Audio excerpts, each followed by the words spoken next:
이 부활의 아침, 코로나19의 걱정과 두려움을 물리치고 주 앞에 나와 예배드린 우리 성도들을 주의 이름으로 환영하고 축복합니다. 생각 자체는 가치가 없다고 그럽니다. 가치 중립적이라고 합니다. 그런데 그 방향이 어떻게 되냐에 따라서 부정적일 수도 있고 긍정적일 수도 있습니다. 예를 들어 보겠습니다. 지금처럼 핸드폰이 이렇게 많이 발달하기 전, 옛날 전화 없었을 때 어느 날 자녀가 귀가가 늦습니다. 밤이 늦어집니다. 그러면 일이 좀 많겠지, 늦어질 수 있겠지 라고 생각하면 네, 죄송합니다. 문제가 없습니다.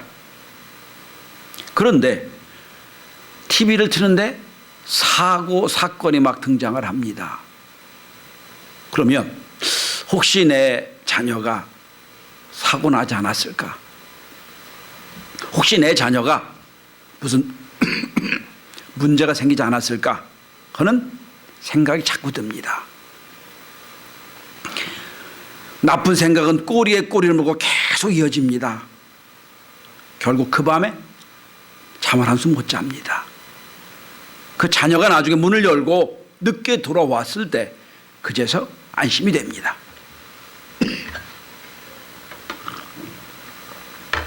요즘은 기침 함부로 해도 걱정스러운 눈으로 봐서 그렇습니다. 왜 오해란 말을 합니다. 그게 오해였다고. 어떤 상황이, 어떤 증거가, 어떤 일이 다 오해하게 만들어 놨다고 하십시다. 사실은 객관적으로 보면 오해는 없습니다. 이미 오해하기 전에 내 생각의 틀이 그렇게 가 있는 거예요. 오해하기 전에 내 프레임이, 내 패러다임이 그쪽으로 가 있는 거예요. 그래서 그렇게 되다 보니 맞춰진 거예요. 사실은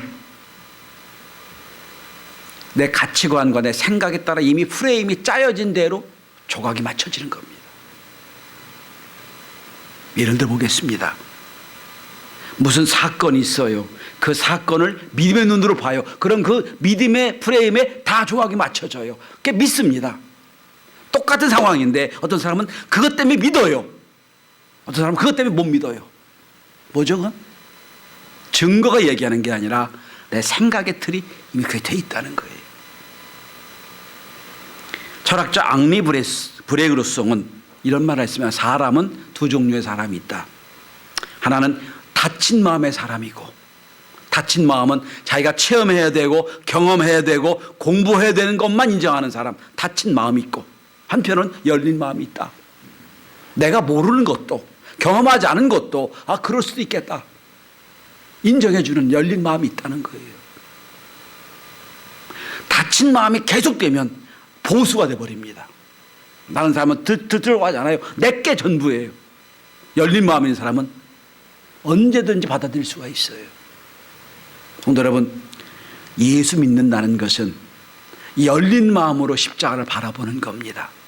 예수 믿는다는 것은 열린 마음으로 부활을 보는 거예요.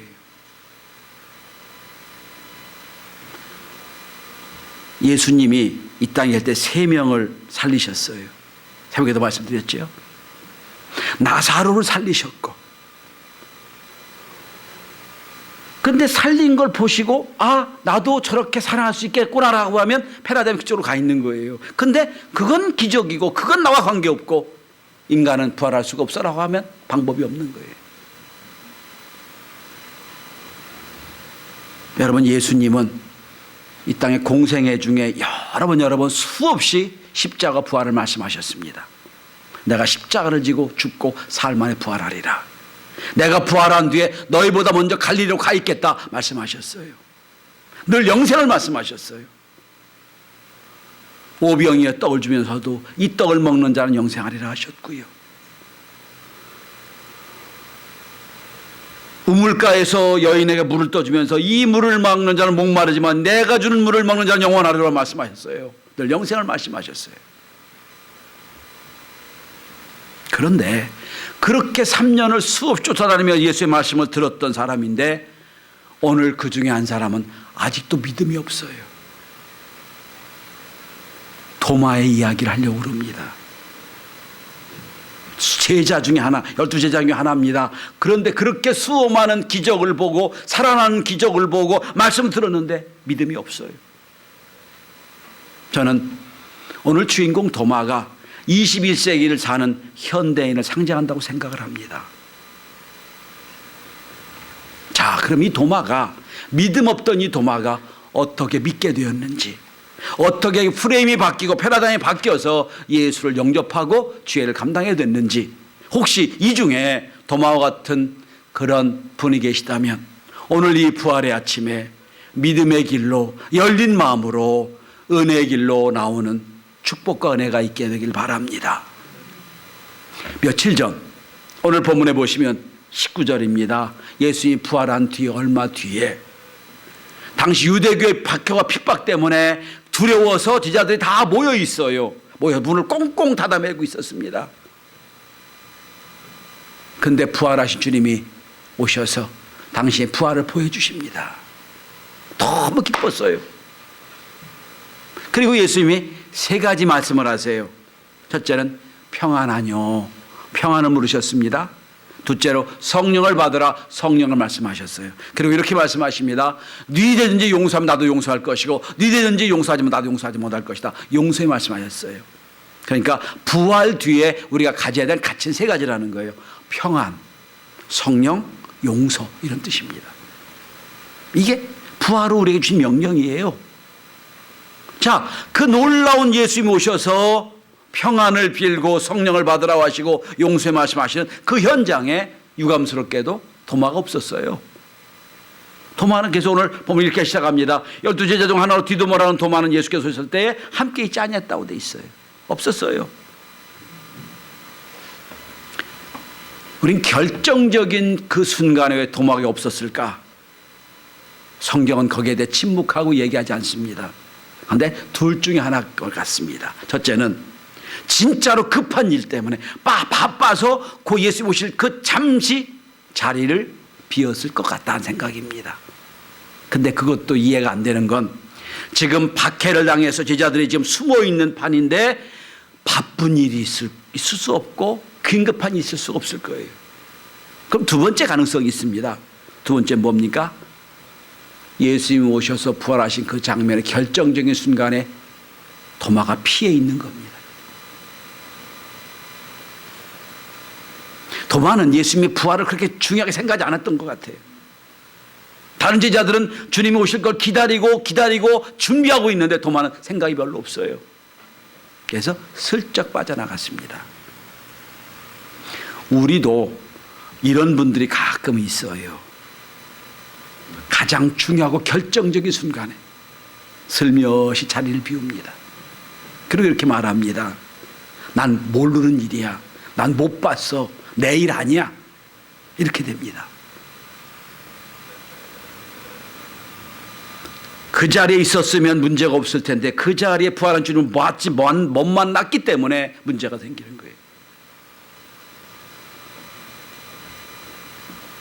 다른 제자들은 부활한 예수를 만나 너무 기쁨이 충만했어요. 성경은 이렇게 봅니다. 20절입니다. 제자들이 주를 보고 기뻐하더라. 기쁨이 충만했어요. 다른 제자는 다 기뻤단 말이에요. 그런데 오직 도마 하나만 의심이 생기고 기쁨이 없어요. 그리고 25절에 말합니다. 내가 직접 내 손으로 만져봐야, 내가 봐야 알겠다는 거예요. 좋게 말하면 실증론자고요. 나쁘게 말하면 회의론자입니다. 내가 경험해 보였다는 거예요. 재미있는 건 오늘 24절을 보시면 도마를 이렇게 소개합니다. 디두모라 불리는 도마라고 돼 있어요. 디두모란 뜻이 쌍둥이란 뜻입니다. 진짜 쌍둥이가 아니라 이렇게 해석합니다. 도마는 의심과 함께 믿음도 함께 있던 믿음의 쌍둥, 의심의 쌍둥이였어요. 두 마음을 갖고 있다는 거예요. 자, 주님 말씀하셨습니다. 내가 부활하고 너희를 만나러 가겠다 말씀하셨단 말이에요. 기다리라고 했대요. 기다리지 못했어요. 도마는 상식을 믿었던 것 같아요. 며칠 전에 예수님 십자가에 처절하게 죽은 걸, 저 인간이 저렇게 죽으면 끝나는 걸 못 박히고 온 몸에 물과 피가 다 쏟아져서 죽는 걸 내가 봤단 말이에요. 저렇게 죽으니 어떻게 살아날 수 있을까? 상식이 이해가 안 되는 거예요. 그런데 열린 마음으로 본다면 말씀이 살아난다고 했으니 살 수 있는데, 부활할 수 있는데 믿음이 없었던 거예요.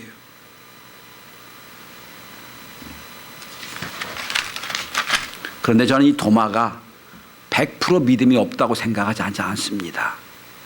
왜냐하면 도마가 만약에 예수님 부활을 진짜 믿지 않고 내가 진짜 믿음이 없다면 이 공동체에 있을 필요가 없어요. 근데 오늘 26절에 보시면 8일이 지난 뒤에도 이 공동체에 남아있거든요.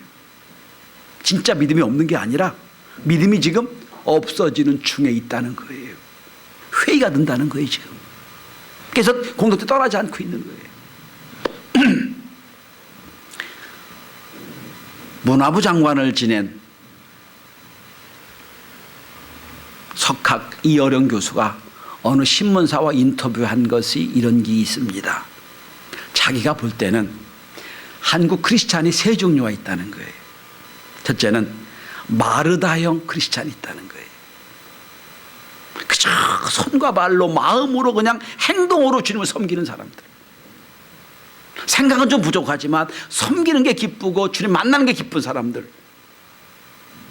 이라는 마르다 같은 신앙이 있고요. 둘째는 마리아 같은 신앙이 있다는 거예요. 일은 별로야. 말씀 듣는 게 너무 좋아. 그리고 주님과 함께 너무 좋아. 세 번째 사람이 있어요. 이게 문제입니다. 니고데모형 크리스찬이 있다는 거예요.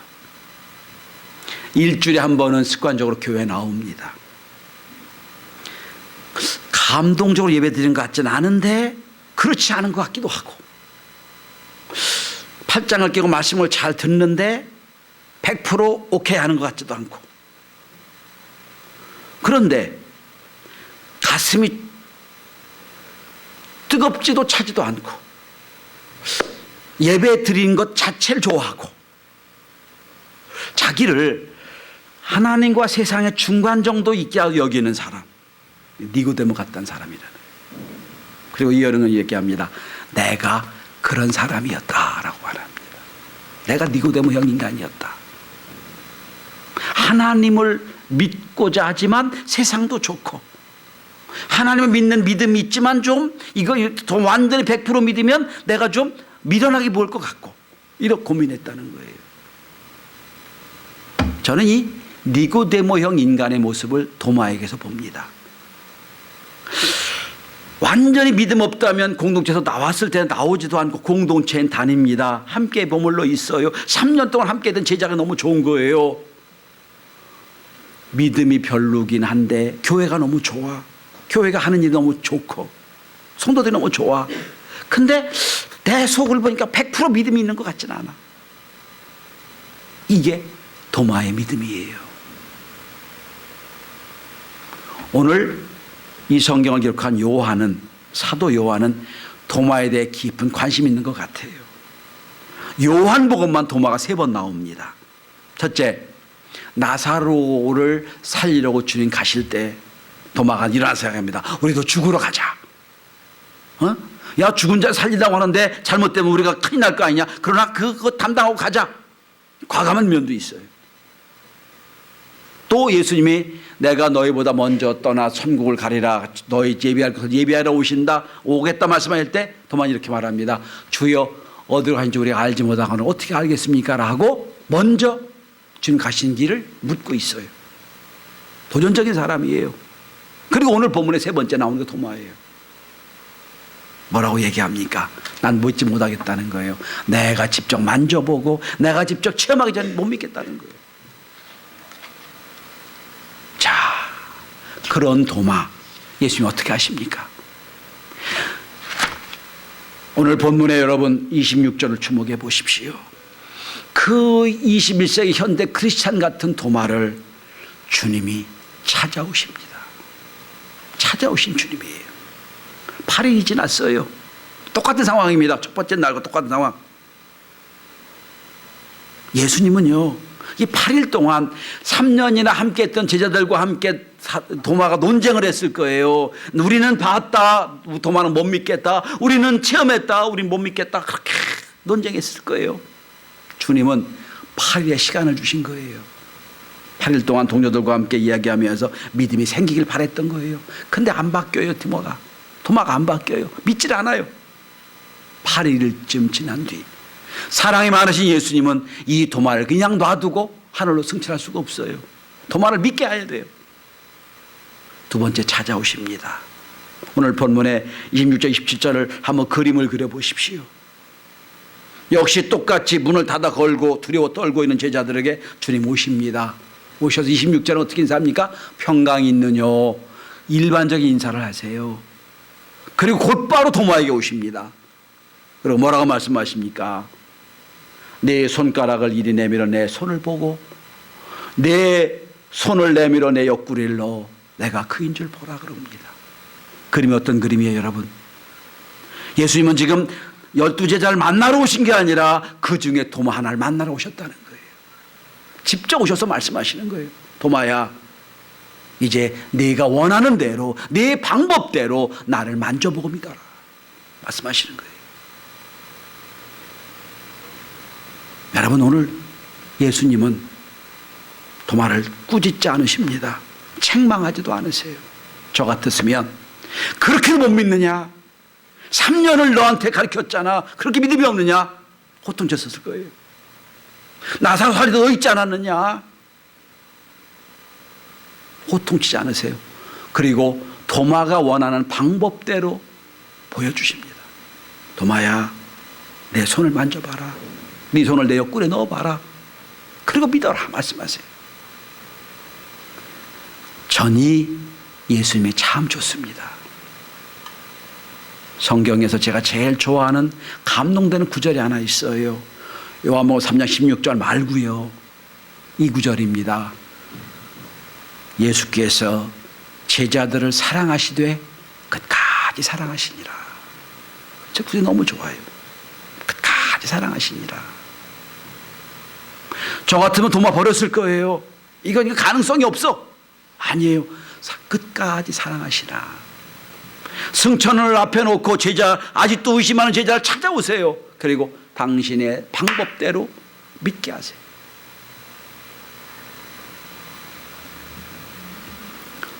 부끄럽지만 제가 목사 아들로서 태어나면서부터 엄마 뱃속에서도 예수 교회 다녔습니다. 교회 다니는 게 당연한 모습이었어요. 그런데 대학교 때 엄청난 방황을 했고 뭐 여러 가지 문제를 만났고 그리고 이제 어쨌든 이제 신학대학원을 들어갔어요.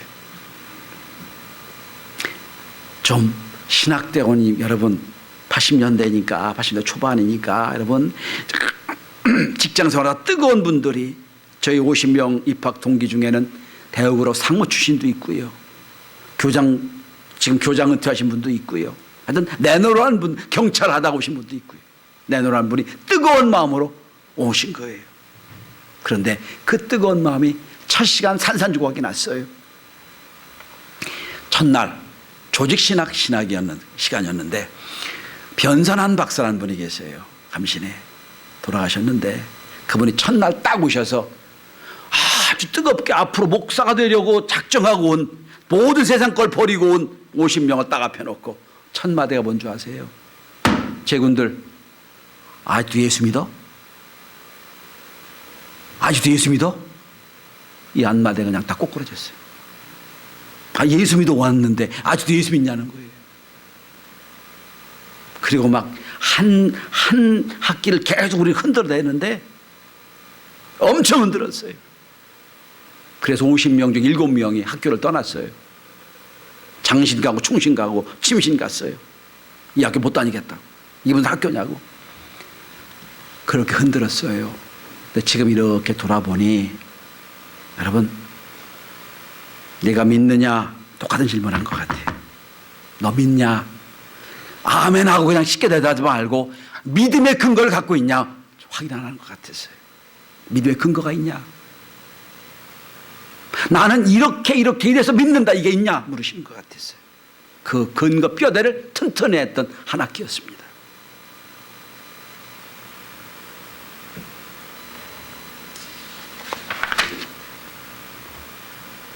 주님이 오셔서 의심한다고 꾸짖지도 아니하시고 책망도 하지 아니하시고 도마가 원하는 방법과 도마가 원하는 수단대로 보여주시고 만져주신 주님, 끝까지 사랑하셔서 의심 반 믿음 반인 도마에게 오셔서 의심을 다 없애버리고 믿게 하신 주님, 그 부활의 은혜가 저와 여러분, 혹시 이 중에 도마 같은 분이 있다면 하나님이 인격적으로 만나주신 놀라운 축복과 은혜가 있길 바랍니다. 성도 여러분, 사랑이 뭘까요? 정의가 많이 있겠지요. 눈물의 씨앗이라고 말씀하신 분이 계실까요? 어떤 책에서 읽은 말입니다. 여러분, 왜 영화나 사건에서 흉악한 사람, 흉악한 범인이 쫓기고 쫓기다가 인질극을 벌이는 장면을 보죠. 인질을 붙잡아 놓고 칼을 대고 총을 대고 내 욕을 안 해주면 죽는다라고 인질극을 벌이는 경우가 많이 있지요.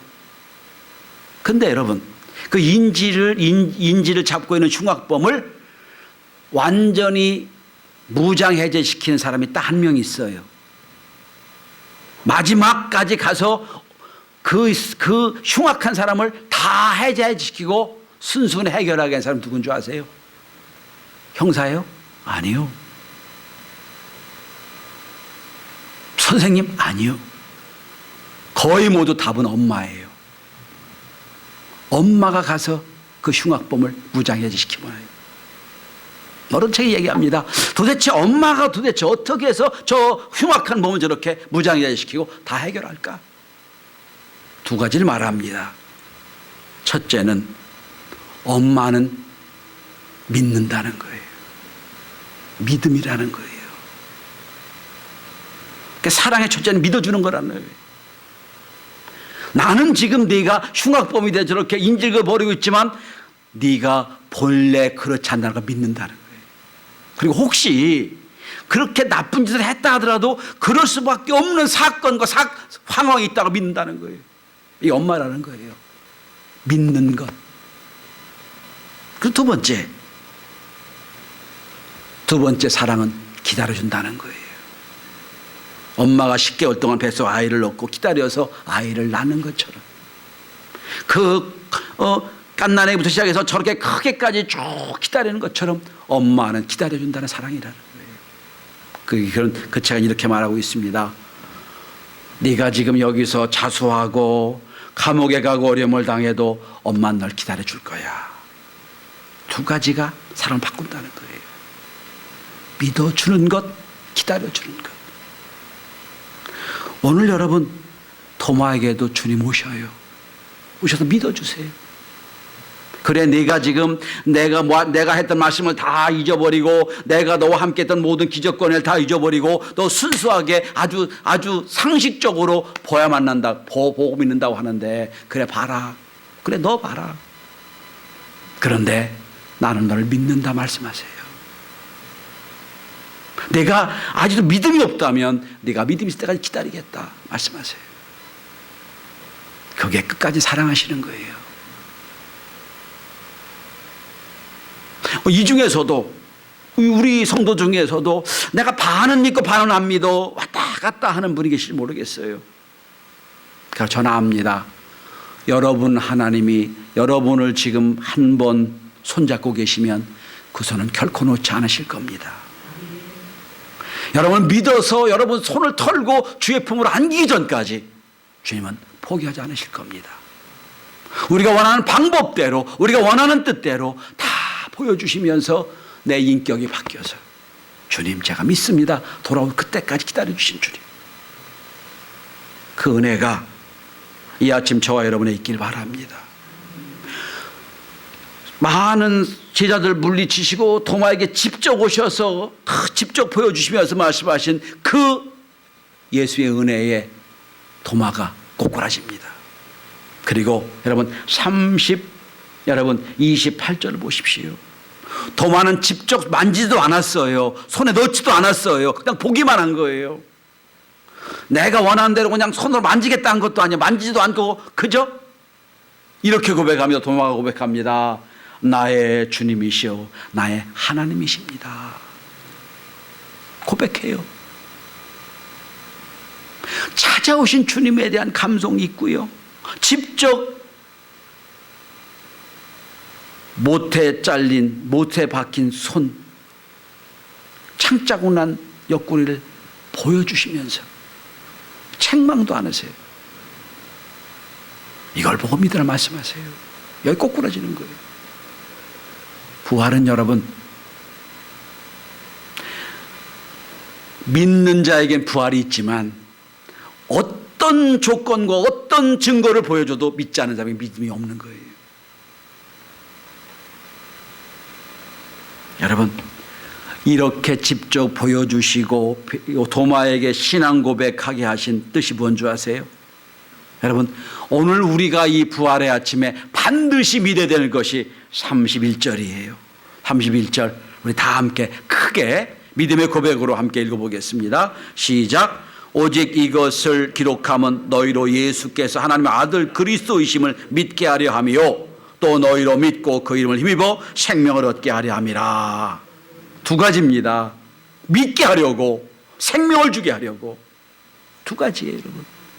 이것 때문에 주님 부활에 오셔서 우리를 만나주시는 거예요. 여기 오신 모든 분들은 다 믿게 하려고 하는 은혜가 있길 바랍니다. 믿음의 은혜가 있길 바라고 생명을 얻는 놀라운 축복과 은혜가 있길 바랍니다. 자, 도마는 부활의 주님을 만났어요. 그리고 오늘 주님이 참 멋진 말씀을 하세요. 신앙 고백을 들으시고 주님이 이렇게 말씀하십니다. 여러분, 우리에게 복이 뭔가를 말씀해 주신 장면이 나와요. 29절을 주목해 보십시오. 예수께서 이르시되 너는 나를 본고로 믿느냐?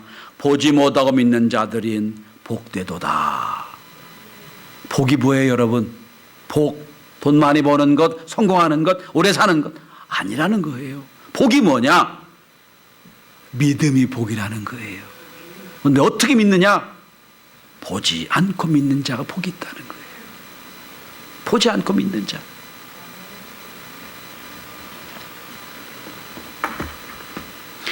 우리는 보여달라고 그럽니다. 보여주면 믿겠다고 그럽니다. 예수님 말씀하세요.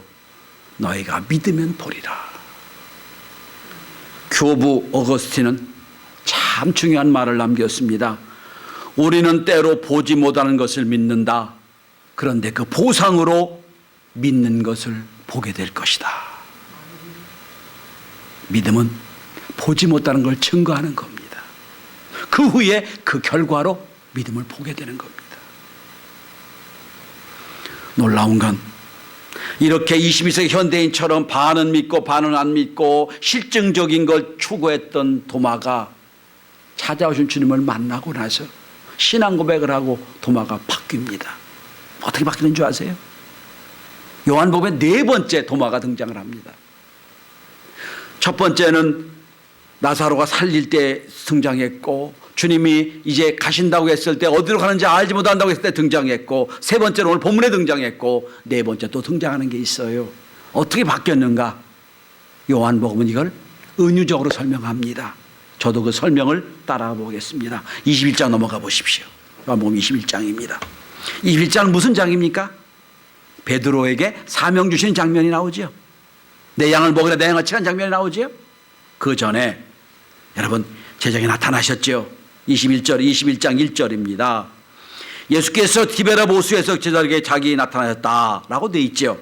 그리고 2절을 주목해 보십시오. 여기 하나의 근거가 나옵니다.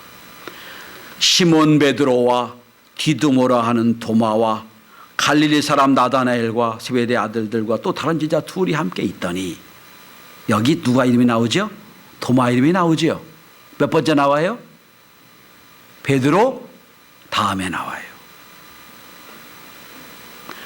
요한복음 이외에 마태, 누가복음엔 도마가 6번째, 8번째 나와요. 12제자 중에 이름이, 명단이.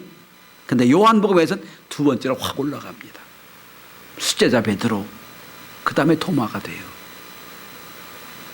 물론 12명을 다 만났다고 하긴 못하지만, 그러나 요한복음이 쓰고자 하는 의도가 있어요. 베드로 다음으로 도마, 수제자 다음으로 주애를 감당했던 사람이라고 되는 거예요. 교회사 역사 중에 도마는 여기서 부활한 주님을 만나고 나서 그는 평생을 가슴치 후회했다고 그래요. 내가 그때 말씀을 믿어야 되는데, 내가 왜 손을 내가 만진다고 했을까? 내가 본다고 했을까? 그리고 후회하고 성령 받고 나서 그는 인도로 갑니다. 인도에서 교회를 세우고, 지금도 인도 교회 80%는 도마 교회예요. 인도의 선교사가 됩니다. 거기서 장렬하게 순교하며 선교 역사 써내려갈 도마 이야기. 3년 동안 주님을 쫓아다녔지만 의심이 있던 도마, 실증주의적인 도마. 그러나 주님 찾아오셔서 만나주시고 보여주시고 감동하고 믿어지고, 그리고 나서 뒤에 은혜 받아 주애를 감당했던 도마. 전 2020년 코로나19 때문에 한숨이 되고 걱정스럽고 문제 있는 이 시대에 혹시 도마처럼 한 발은 교회에 한 발은 세상에 담고 있는 분이 있다면, 니고데모처럼 반은 믿고 반은 안 믿는 그런 분이 있다면, 인격적으로 주님 만나셔서 내가 내 의지를 가지고 주님 믿고 고백해서 하나님의 위대한 선교사에게 동참하는 놀라운 축복이 있게 되길 바랍니다. 그 시작이 이 부활주일 이 아침 예배가 될 수 있기를 주의 이름으로 축원합니다. 기도합니다.